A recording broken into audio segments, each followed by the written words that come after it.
Hello guys, आज हम explain करने वाले हैं एक बहुत ही शानदार फैंटेसी एक्शन सीरीज को जिसका नाम है वन पीस, जो काफी ट्रेंडिंग में है और फैंस इसका सालों से बेसब्री के साथ इंतजार कर रहे थे। और मुझे उम्मीद है कि ये शानदार सीरीज आपको भी काफी पसंद आने वाली है, क्योंकि पर्सनली ये मुझे भी काफी अच्छी लगी है। और इस सीरीज में ऐसा क्या है जिसके लिए लोग सालों से इंतजार कर रहे थे, जैसे मानो कि कोई सपना सच हो गया हो। और ये ज़ोरो अपने साथ 3 तलवारें क्यों रखता है और तीसरी तलवार कैसे पकड़ता है, चलिए पता लगाते हैं। इस सीरीज के पहले एपिसोड में हमें बताया जाता है कि इन लुटेरों को अपनी जिंदगी में चाहिए आजादी और एडवेंचर। और फिर 22 साल पहले हम देखते हैं कि नौसेना के एक बहुत ही बड़े अधिकारी जिनका नाम गार्प है, वो बताते हैं कि ये लुटेरे अभिशाप हैं, इसीलिए अब नौसेना ने इन लुटेरों के बादशाह को पकड़ा है जिसका नाम है गोल्ड रोजर। और आज इसे सबके सामने मौत की सजा दी जाएगी ताकि इसका अंजाम देखकर अब कोई भी लुटेरा बनने की कोशिश ना करे। पर तभी भीड़ में मौजूद सभी लोग गोल्ड रोजर से पूछने लगते हैं कि तुम्हारा बेशुमार खजाना कहाँ छिपा है, जिस पर गोल्ड रोजर कहता है कि मेरा खजाना समुद्र में छिपा है, इसीलिए आजाद हो जाओ और समुद्र में जाओ और मेरा खजाना ढूंढ कर दिखाओ। तभी गोल्ड रोजर को मार दिया जाता है, लेकिन फिर भी ये लोग गोल्ड रोजर का खजाना ढूंढने के लिए समुद्र की तरफ जाने लगते हैं। और अब एक लुटेरे गोल्ड रोजर को मारने से हजारों नए लुटेरे और पैदा हो जाते हैं। और फिर इसके सालों बाद हम एक लोफी नाम के लड़के को देखते हैं जो अकेले ही एक छोटी सी नाव पर गोल्ड रोजर के खजाने को ढूंढने के लिए निकला है। और ये इस दुनिया का सबसे महान लुटेरा बनना चाहता है, पर तभी इसकी नाव में छेद हो जाता है और वो डूबने लगती है। इसीलिए लोफी खुद को एक लकड़ी के ड्राम में बंद कर लेता है। और फिर इसके बाद हम समुद्र के अंदर 2 और लुटेरे जहाजों को देखते हैं जो आपस में ही एक दूसरे का खजाना लूटने के लिए लड़ रहे हैं। बड़ा वाला जहाज छोटे वाले जहाज पर हमला करके उसके सभी लुटेरों को मार देता है और इसके लुटेरे उनका सामान लूटकर अपने जहाज पर ले आते हैं। और इस बड़े जहाज की सरदार का नाम है अलविदा, जो इन बचे हुए लुटेरों को भी मार देती है। और इस जहाज पर हम एक कमसिन लोंडे को भी देखते हैं जिसका नाम कोबी है, जो अलविदा के जहाज पर एक गुलाम है। इसके बाद रात को जब ये सामान के पास बैठा होता है तो तभी इसे ड्रम में से आवाज आती है और फिर उसमें से लोफी निकलता है, क्योंकि इन लुटेरों ने सामान समझकर इसे भी अपने जहाज पर ले लिया है। तभी लोफी कोबी का मुंह बंद कर देता है और इससे कहता है कि मैं समुद्र का महान लुटेरा बनने वाला हूँ, इसीलिए गुलामी से आजाद हो जाओ और मेरे साथ चलो। कोबी इसकी बात मान जाता है और फिर रात को ये दोनों भागने की कोशिश करते हैं, पर तभी अलविदा इन्हें देख लेती है। पर लोफी इससे बिल्कुल भी नहीं डरता और अलविदा की बेइज्जती करने लगता है, जिस वजह से वो इस पर हमला कर देती है। लेकिन लोफी एकदम रबड़ जैसा है जिसके ऊपर किसी भी हमले का कोई असर नहीं होता। और फिर गुस्से में अलविदा कोबी से कहती है कि ये सब तेरा ही किया धराया है, इसीलिए वो जब इसे मारने आती है तो लोफी बीच में आ जाता है और फिर वो अपना हाथ लंबा करके इसे एक जोरदार घूसा मारता है, जिससे अलविदा ढेर हो जाती है। इसके बाद हम एक सुनसान जंगल में जोरो नाम के योद्धा को देखते हैं जिसके पास 3 तलवारें हैं। तभी इसके पास बोरो का आदमी आता है और जोरो को अपने साथ चलने को कहता है, पर जोरो उसे मना कर देता है, जिस पर वो जोरो के ऊपर हमला करने लगता है। लेकिन जोरो इसे बहुत बुरी तरह से मारता है और अपनी 2 तलवारों से इसके 2 हिस्से कर देता है। और फिर इसके बाद हम लूफी को देखते हैं जिससे कोबी पूछता है कि तुम इतने लचीले कैसे हो, जिस पर लूफी बताता है कि जब मैं बहुत छोटा था तो मैं अपने अंकल शैंक्स के साथ रहता था, जो कि बहुत ही माहिर लुटेरे थे और मैं हमेशा से उनकी तरह बनना चाहता था। और फिर एक दिन मैंने लूट के सामान में से आया हुआ एक खास डेविल फ्रूट चुपके से खा लिया, जिसे खाने के बाद इंसानों में कुछ खास शक्तियाँ आ जाती हैं। और जब मेरे अंकल को उन शक्तियों के बारे में पता चला तो वो जल्दी ही समझ गए कि मैंने उनका डेविल फ्रूट चुपके से खा लिया है। और फिर एक दिन हमारे ठिकाने पर कुछ बदतमीज लुटेरे आए जो मुझे परेशान कर रहे थे। तभी अंकल शैंक्स वहाँ पर आ गए और हमारे लोगों ने उन लुटेरों पर बुरी तरह से हमला कर दिया। लेकिन वो बुरा लुटेरा मुझे लेकर भाग गया। लेकिन तभी समुद्र के नीचे से किसी ने हमारी नाव को पलट दिया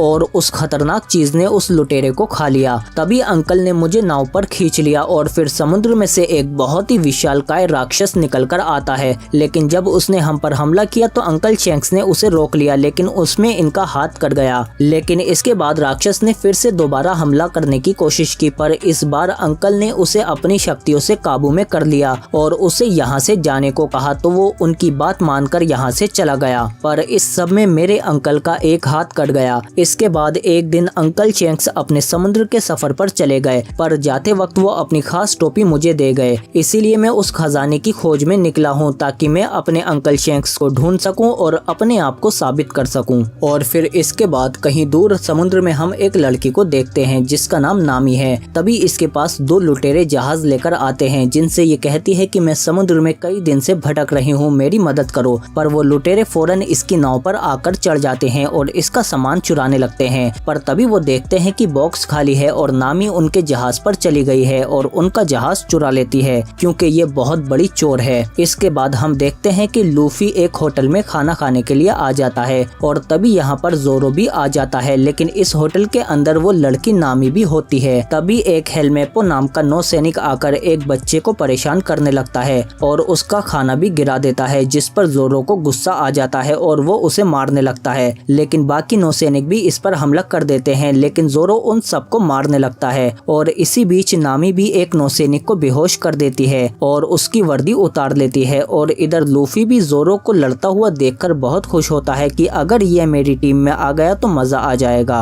लेकिन तभी हेलमेपो जोरो से कहता है कि मुझे छोड़ दो, मेरे पापा तुम्हें बदले में बहुत पैसे देंगे, जिस पर जोरो मान जाता है। लेकिन जब ये इसके पापा के पास आता है तो वो नौसेना के कैप्टन होते हैं जिसका नाम कैप्टन मॉर्गन है और ये जोरो को गिरफ्तार करवाकर उसे 7 दिन के लिए मैदान में बांध देते हैं। लेकिन कुछ देर बाद नीचे से लोफी भी आ जाता है क्योंकि वो यहाँ पर वन पीस यानी गोल्ड रोजर के खजाने का नक्शा ढूंढने के लिए आया है। पर वो जोरो को देखकर कहता है कि अरे तुम तो वही बार वाले हो। इसीलिए लोफी इसे आजाद करके यहाँ से नक्शा ढूंढने के लिए चला जाता है। और यहाँ पर नीचे तहखाने में हम नामी को देखते हैं क्योंकि ये भी उसी खजाने के नक्शे को ढूंढ रही है और इसे पता चलता है कि वो कैप्टन मॉर्गन के ही कमरे में है। तभी इसकी पोल खुल जाती है, लेकिन ये इन दोनों को मारकर बेहोश कर देती है। तभी यहाँ पर लोफी भी आ जाता है जो कहता है कि मुझे भी पता चल गया कि नक्शा कहाँ पर है। इसीलिए ये दोनों उस नक्शे को ढूंढने के लिए कैप्टन मॉर्गन की ऑफिस की तरफ जाने लगते हैं। पर तभी इन्हें बाहर कैप्टन मॉर्गन मिल जाते हैं, लेकिन नामी उससे बातों में उलझा लेती है जिस वजह से वो यहाँ से चले जाते हैं और उसके कमरे की चाबी भी नामी चुरा लेती है। इसके बाद ये दोनों चुपके से इनके कमरे के अंदर घुस जाते हैं और जल्दी ही इन्हें वो तिजोरी भी मिल जाती है जिसके अंदर वो नक्शा रखा हुआ है। तभी कैप्टन मॉर्गन को भी पता चल जाता है, इसीलिए वो दरवाजा तोड़ने लगता है। इसीलिए लोफी उस पूरी तिजोरी को लेकर नामी के साथ बाहर कूद जाता है, लेकिन तभी चारों तरफ से नौसैनिक इन्हें घेर लेते हैं। लेकिन ये दोनों जमकर उन्हें मारने लगते हैं और अकेले ही सबका मुकाबला करते हैं। इसी बीच जोरो भी इनकी लड़ाई में आ जाता है और इनकी मदद करने लगता है। तभी यहाँ पर कैप्टन मॉर्गन भी आ जाता है जो कि बहुत ही ताकतवर है और वो इन दोनों को बुरी तरह से मारने लगता है। और इधर नामी बाकी नौसैनिकों से लड़ रही होती है और ये दोनों कैप्टन मॉर्गन को हराने की कोशिश करते हैं, पर कैप्टन मॉर्गन इन दोनों से ज्यादा ताकतवर था। इसीलिए जोरो अपनी तीसरी तलवार भी निकाल लेता है और लोफी कहता है तो ओ ये तीसरी तलवार ऐसे पकड़ता है। इसके बाद जोरो कैप्टन मॉर्गन पर एक जोरदार हमला करता है और जल्दी ही उसे अपनी तलवार पर ले लेता है और फिर लोफी एक जोरदार किक मारकर कैप्टन मॉर्गन को बेहोश कर देता है। इसके बाद ये तीनों उस नक्शे वाली तिजोरी को लेकर यहाँ से अपनी नाव पर चले जाते हैं। तभी इनके पास कोबी आ जाता है, पर वो इनके साथ नहीं जाता बल्कि वो कहता है कि मेरा बचपन से सपना है कि मैं एक नौसैनिक बनकर लोगों की मदद करना चाहता हूँ, इसीलिए मैं तुम्हारे साथ नहीं जाऊंगा। और फिर ये तीनों कोबी को छोड़कर अपने सफर पर निकल जाते हैं। इसके बाद हम एक बहुत ही विशालकाय नौसेना के जहाज को देखते हैं जहाँ पर वही गार्प होते हैं जिन्होंने गोल्ड रोजर को पकड़कर मौत की सजा दी थी। और अब इन्हें पता चलता है कि 3 लुटेरों ने मिलकर नौसेना के अड्डे पर हमला किया और कैप्टन मॉर्गन को हराकर वो गोल्ड रोजर का नक्शा भी चुरा कर ले गए, जिस पर इन्हें बहुत गुस्सा आता है। इसीलिए ये उन तीनों के लिए अपना जहाज मोड़ने को कहते हैं। इसके बाद हम एक और लुटेरे को देखते हैं जिसका आदमी बताता है कि वो तीनों लुटेरे हमसे पहले ही नक्शा चुराकर भाग गए, जिस पर बगी लुटेरा कहता है कि वो नक्शा सिर्फ मेरा है जिसे मैं हासिल करने के लिए किसी को भी मार दूंगा। इसके बाद दूसरे एपिसोड की शुरुआत में हम देखते हैं कि नामी और लोफी उस तिजोरी को खोलने में कामयाब हो जाते हैं जिसके अंदर इन्हें वन पीस यानी गोल्ड रोजर के खजाने का नक्शा मिल जाता है, जिसे देखने के बाद ये तीनों बहुत ही खुश हो जाते हैं। पर जल्दी ही इनके ऊपर गैस के गोलों से हमला कर दिया जाता है, जिसे सूंघने के बाद ये एक एक करके बेहोश होने लगते हैं। पर लूफी कुछ देर तक इसे झेल लेता है, इसीलिए वो उस नक्शे को बेहोश होने से पहले अपनी रबड़ जैसे शरीर में निगल लेता है और बेहोश होने से पहले ये बगी का जहाज देख लेता है। और फिर जब ये होश में आते हैं तो ये देखते हैं कि इन्हें बगी नाम के लुटेरे ने अगवा कर लिया है, जो अपने आप को एक फनी जोकर समझता है और इस इसने जबरदस्ती शहर के लोगों को बंदी बनाकर बिठा रखा है, जबरदस्ती ताली बजाने और खुश होने के लिए। इसके बाद बगी इनसे उस नक्शे के बारे में पूछता है, पर ये तीनों इसे बताने से मना कर देते हैं कि हम किसी नक्शे के बारे में नहीं जानते, जिस पर बगी को गुस्सा आ जाता है। नामी लूफी की टोपी हवा में उड़ा देती है, जिससे पकड़ने के लिए वो अपना हाथ लंबा करता है और नामी यहाँ से भाग जाती है। पर बाहर वो देखती है कि बगी ने तो इस पूरे शहर को ही तबाह कर दिया है और यहाँ के लोगों को इसने बंदी बना लिया है। तभी बगी के आदमी आकर नामी को पकड़कर फिर से अंदर ले जाते हैं और फिर बगी जोरो और नामी को दूसरी जगह पर कैद करवा देता है और फिर ये लूफी के चारों हाथ पैरों को बांध देता है और उन्हें खिंचवाकर लंबा करने लगता है और उससे कहता है कि इससे पहले मैं तुम्हें खींच कर तोड़ दूं, तुम बताओ कि वो नक्शा कहाँ पर है। पर लूफी कहता है कि मुझे किसी नक्शे के बारे में नहीं पता, जिस पर बगी कहता है कि इसे 10 फीट और खींचो। पर फिर भी लूफी नक्शा नहीं बताता, जिस पर बगी ऑडियंस में से एक बच्चे को पकड़कर लाता है और कहता है कि अब मैं इसे खींचूंगा तब तुम बताओगे, जिस पर लूफी को गुस्सा आ जाता है और वह अपना हाथ रबड़ की तरह पिचकाकर बाहर निकाल लेता है। और फिर जब ये बगी को एक जोरदार लंबा पंच मारता है तो उसका सिर अलग हो जाता है, पर इससे बगी को कुछ नहीं होता, उल्टा उसका सिर बोलने लगता है कि तुम मेरा कुछ नहीं बिगाड़ सकते। और फिर वो दोबारा से आकर बगी की बॉडी पर जुड़ जाता है। लूफी समझ जाता है कि इसने भी मेरी तरह डेविल फ्रूट खाया है, जो हर किसी को अलग अलग शक्तियाँ देता है।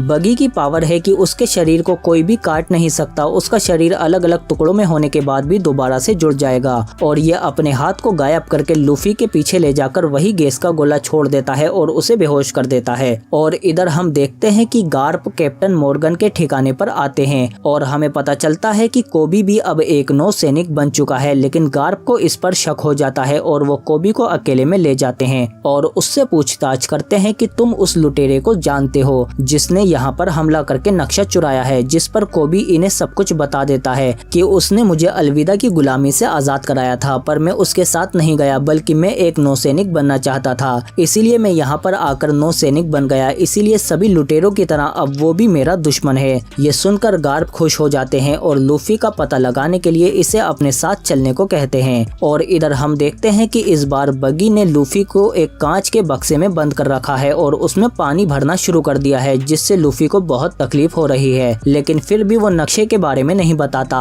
और इधर नामी खुद को आजाद कर लेती है और फिर वो जोरो को भी आजाद करा देती है। और इधर हम देखते हैं कि लूफी अब पूरी तरह से पानी में डूब चुका है, लेकिन तभी नामी आकर उस शीशे को तोड़ देती है, जिस पर बगी अपने साथियों को बुलाता है, पर जोरो कहता है कि कोई नहीं आने वाला और लूफी भी पानी से बाहर आ जाता है। इसके बाद जोरो जब बगी पर हमला करता है तो वो कई टुकड़ों में टूटकर भी जुड़ जाता है और फिर अपने टुकड़ों को चारों तरफ फैलाकर इन्हें मारने लगता है। ये दोनों मिलकर भी उसका सामना नहीं कर पाते और बगी इन दोनों को ही हरा देता है और फिर अपने शरीर को दोबारा से जोड़ लेता है और फिर लूफी पर भी अपना खास ब्लेड वाला हमला कर देता है। पर लूफी उनसे बचकर इसे पकड़ने की कोशिश करता है, पर ये उसे नहीं हरा पाता। और फिर इतनी मार खाने के बाद लूफी को बॉक्स देखकर इसे रोकने का आइडिया आ जाता है और वो नामी से कहता है कि इसके टुकड़ों को इन बक्सों में बंद करो। इसके बाद ये तीनों मिलकर सभी टुकड़ों को एक एक करके बक्सों के अंदर बंद कर देते हैं और अब बगी के पास सिर्फ 5 ही टुकड़े बचे हैं। पर फिर भी वो कहता है कि वो वन पीस मेरा है, पर लूफी अपने हाथों को खींचकर एक जोरदार हमला करके इसे बाहर उड़ा देता है और फिर इसके बाद ये शहर के सभी लोगों को बगी की कैद से आजाद कर देते हैं। जबकि इधर गार्प कहते हैं कि इस दल के सैनिकों ने नौसेना को शर्मसार नहीं किया है, बल्कि लीडर ने किया है, इसीलिए सजा भी कैप्टन मॉर्गन को ही मिलेगी। और अब उन तीनों लुटेरों को मैं खुद जाकर सजा दूंगा, जिसमें तुम भी मेरे साथ चलोगे। और इधर हम देखते हैं कि लूफी और उसके साथी भी शहर के लोगों को अलविदा कहकर अपने सफर पर फिर से निकल जाते हैं। और फिर कुछ देर बाद हम देखते हैं कि नामी चुपके से किसी को फोन पर बताती है कि उनसे कहना कि नक्शा मिल गया है। इसके बाद तीसरे एपिसोड की शुरुआत में हम देखते हैं कि इनकी नाव में पानी भरने लगता है और जब नामी अंदर जाकर चेक करती है तो उसका फोन भी खराब हो चुका था। और जब नामी बाहर आती है तो जोरो उससे कहता है कि अब हमें कोई और नाव लेनी होगी, इसीलिए ये लोग एक पास के बंदरगाह पर उतर जाते हैं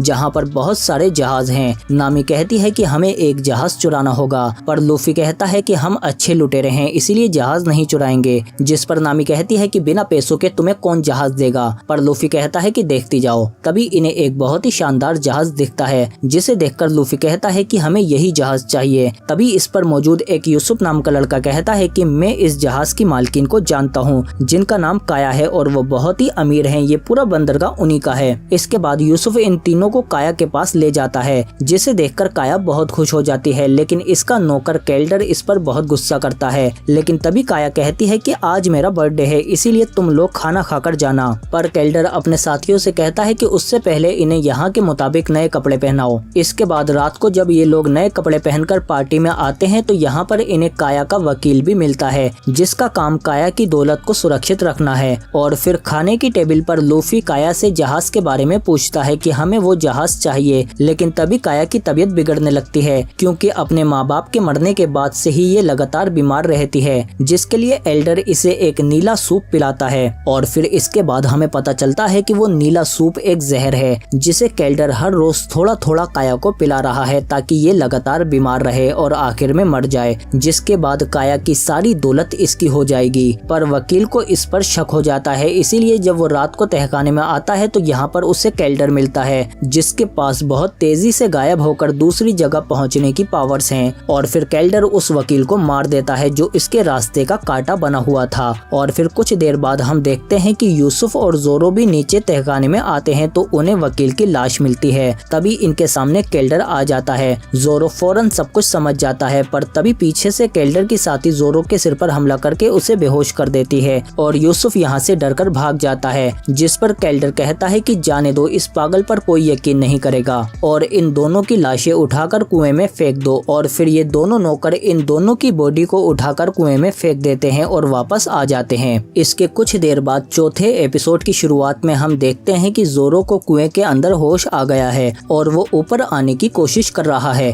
और इधर किचन में जब नामी आती है तो उसे लूफी बेहोश मिलता है। तभी इसे किसी की आवाज आती है, इसीलिए वो किचन में ही छिप जाती है। और फिर ये देखती है कि यहाँ पर केल्डर और उसके साथी आकर जब लूफी को देखते हैं तो ये बताते हैं कि इस बेवकूफ ने जहर वाला सूप खा लिया है और इतना खाने के बाद मुझे नहीं लगता कि कोई भी जिंदा बचेगा। और अब नामी को भी इनका पूरा प्लान समझ में आ जाता है। तभी दरवाजे पर बेल बजती है और एल्डर जाकर दरवाजा खोलता है तो वहाँ पर नौसैनिक कोबी होता है, जिसे यूसुफ अपने साथ लेकर आया है। वो बताता है कि इसने ही सबको मारा है, ये एक लुटेरा है। पर केल्डर कहता है कि मैं लुटेरा नहीं हूँ, बल्कि जिन लुटेरों को तुम ढूंढ रहे हो उन्होंने ही हमारे घर पर हमला किया था और उनमें से एक हमारे किचन में बेहोश पड़ा है। इसके बाद वो दोनों नौकर लूफी को उठाकर ले आते हैं और इसे नौसेना के हवाले कर देते हैं, जिसे नौसेना ढूंढ रही थी। लेकिन कोबी यूसुफ की बातों पर यकीन नहीं करता और ये लोग लूफी को लेकर यहाँ से चले जाते हैं। इसके बाद यूसुफ पीछे से खिड़की के जरिए काया के रूम में आ जाता है और उसे केल्डर की सारी सच्चाई बता देता है, लेकिन काया इस पर यकीन नहीं करती। और इधर हम देखते हैं कि केल्डर अपने साथियों से कहता है कि 12 बज चुके हैं और काया अब 18 साल की हो चुकी है, इसीलिए उसे मारने के बाद अब उसकी सारी जायदाद और दौलत मेरी हो जाएगी। और इसीलिए ये हवेली के सारे दरवाजे बंद करवा देता है और फिर ये तीनों काया को ढूंढने लगते हैं। और तभी काया के रूम में नामी भी आ जाती है और ये भी उसे सारी सच्चाई बता देती है कि उस सूप के अंदर ही जहर था जो तुम्हें सालों से दिया जा रहा है। और अब काया को यकीन हो जाता है। तभी इन्हें केल्डर की आवाज आती है तो ये तीनों यहाँ से भाग जाते हैं और एक खुफिया कमरे की तरफ जाने लगते हैं। पर केल्डर को भी इनका पता चल जाता है, लेकिन ये लोग उस खुफिया कमरे तक पहुँच जाते हैं। और इधर जोरो भी कुएं से बाहर आ जाता है और कोबी के पास लूफी को भी होश आ जाता है। तभी यहाँ पर जोरो भी आ जाता है और ये लोग बाकी नौसैनिकों को मारकर बेहोश कर देते हैं और ये कोबी को छोड़कर अपने साथियों को बचाने के लिए आ जाते हैं और एक दरवाजा खोलकर हवेली के अंदर घुस जाते हैं। और इधर केल्डर भी काया के उस खुफिया कमरे में आ जाता है और फिर इन दोनों को पकड़ लेता है। और इधर बाहर जोरो केल्डर के साथियों से लड़ने लगता है और अंदर केल्डर काया को मारने ही वाला होता है, पर तभी लोफी आकर उसका हाथ पकड़ लेता है। पर केल्डर बहुत तेज था, वो गायब होकर लोफी के हमलों से बच जाता है। और फिर केल्डर कहता है कि तुम अभी बच्चे हो और मैं एक जमाने से लुटेरा हूँ, और ये लूफी पर हमले करने लगता है। तभी लूफी शांत हो जाता है और अपनी आंखें बंद करके इसकी आहट को सुनने लगता है और मौका मिलते ही इसे एक जबरदस्त घूसा मारकर गिरा देता है और इससे कहता है कि अब तुम्हारा खेल खत्म हुआ।